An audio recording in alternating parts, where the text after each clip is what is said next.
নমস্কার। আমি একটা গদ্যাংশ বলে আপনাদের সামনে তুলে ধরতে চাই।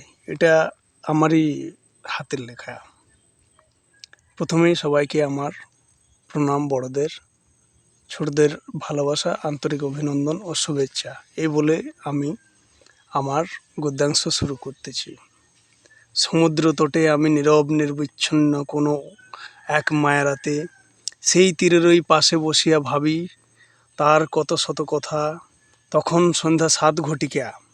আমি আর আমার প্রিয় সাথী, আমার প্রিয় লেখক কবিগুরু রবীন্দ্রনাথের গীতাঞ্জলি বইটি খানিক হাতে লইয়া বসিয়া আছি সেই সমুদ্র তীরে, এবং তাহারই সাথে সাথে মুখে খানিক মৃদু হাসি দিয়ে ভাবিতেছি আমার সেই অষ্টগোচরিণী হরিণী কমলিনী প্রিয়ার কথা।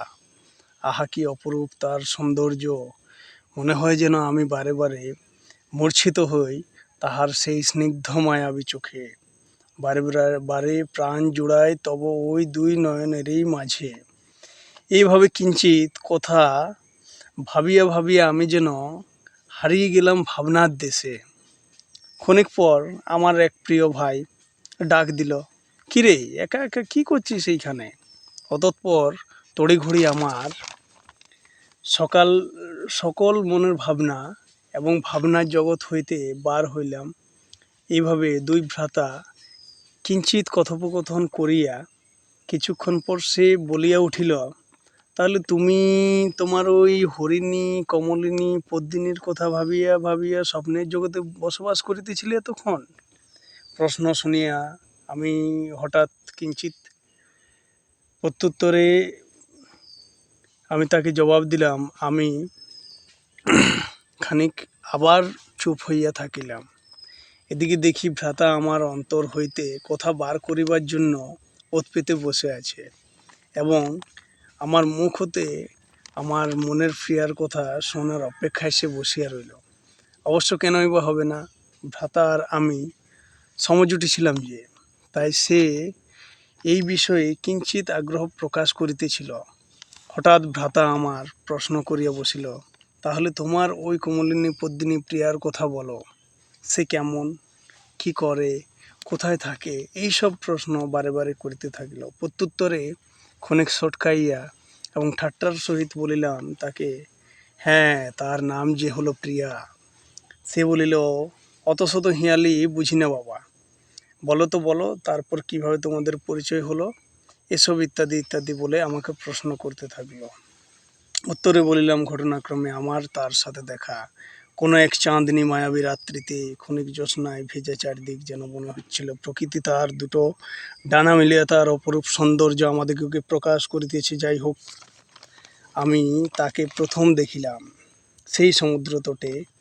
সেই রাত্রে আমিও হঠাৎ চমকিত হইয়া তাকে দেখিলাম সে একা একা বসিয়া, এবং কিঞ্চিত ভয়ভীত হইয়া তাহাকে দেখিয়া তাহাকে জিজ্ঞাসা করিলাম, তুমি কে, কোথা থেকে আসতেছ?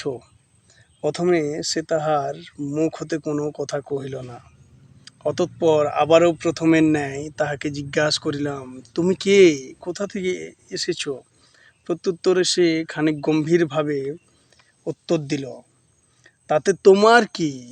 এই উত্তর শুনিয়া আমি ক্ষণিক আবারও ভয়ভীত হইলাম, এবং মনে মনে ভাবিলাম, মেয়ে মানুষ, বলা যায় না কখন কি করে বসে। তাহার রাগ আবার আমার ওপর না এসে পড়ে।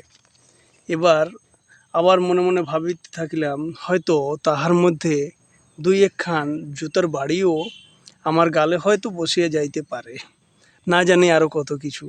এসব ভাবিতে ভাবিতে হালকা ঢোক গিলিয়া কহিলাম, আহা চড়ছো কেন? আমি তো তোমায় এমনি কথাটা জিজ্ঞাসা করিতেছিলাম। তাহার উত্তরে সে বলিল, মাথা আমার খুবই গরম, এর বেশি যদি গরম করিয়াছ তাহলে তুলে আছাড় মারিব।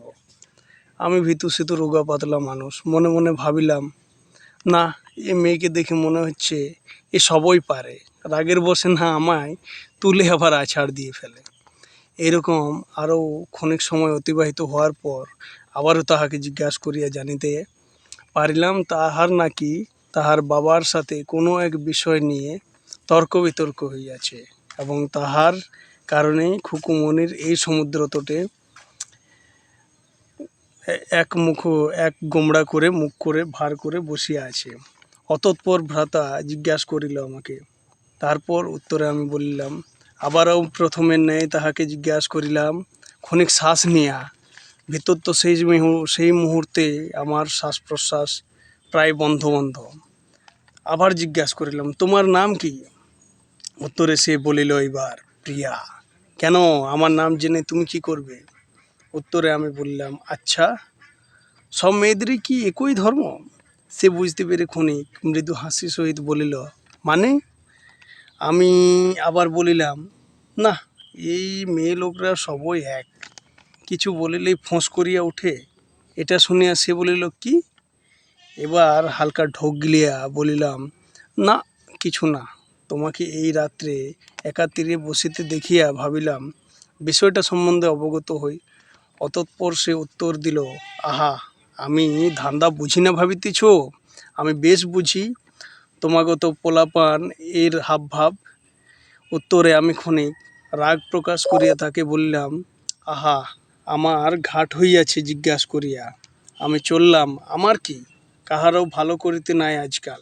এই বলিয়া আমি সেখান থেকে প্রস্থান করিলাম।